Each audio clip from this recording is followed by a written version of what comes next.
मनुवादी विचारधारा अंबेडकर जयंती से क्यों डरती है?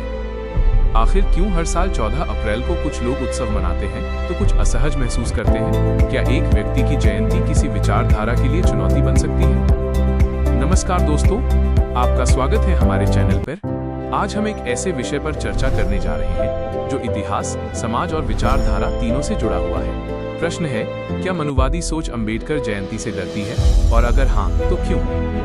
सबसे पहले ये समझना आवश्यक है कि मनुवादी शब्द किसी जाति या व्यक्ति के लिए नहीं, बल्कि एक ऐसी विचारधारा के लिए प्रयोग किया जाता है जो समाज को जन्म के आधार पर ऊंच नीच में बांटने का समर्थन करती है। यह एक वैचारिक शब्द है, न कि किसी समुदाय के प्रति आरोप। ऐतिहासिक रूप से इस सोच में सामाजिक असमानता को स्वीकार किया गया था, लेकिन जब डॉक्टर भीमराव अंबेडकर ने समानता, शिक्षा और न्याय का संदेश दिया तो ये विचारधारा चुनौती के घेरे में आ गई। अब सवाल उठता है, डर किस बात का? 1. समानता के संदेश से चुनौती। अंबेडकर जयंती समाज को ये याद दिलाती है कि हर व्यक्ति जन्म से नहीं, बल्कि कर्म और प्रतिभा से महान होता है। यह संदेश असमानता पर आधारित सोच को कमजोर करता है। 2. जागरूकता का डर। डॉक्टर अंबेडकर ने कहा था, शिक्षित बनो, संगठित रहो और संघर्ष करो। जब समाज शिक्षित और जागरूक होता है तो वो अन्याय को स्वीकार नहीं करता। 3. अधिकारों की पहचान। अंबेडकर जयंती लोगों को उनके संवैधानिक अधिकारों की याद दिलाती है। जागरूक नागरिक किसी भी प्रकार के भेदभाव का विरोध करते हैं।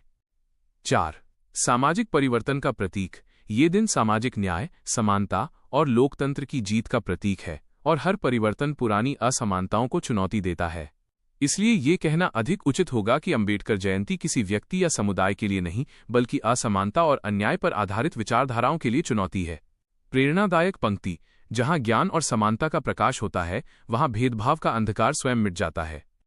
लेकिन एक और महत्वपूर्ण प्रश्न उठता है, आखिर बाबा साहेब डॉक्टर भीमराव अंबेडकर ने मनुस्मृति क्यों जलाई?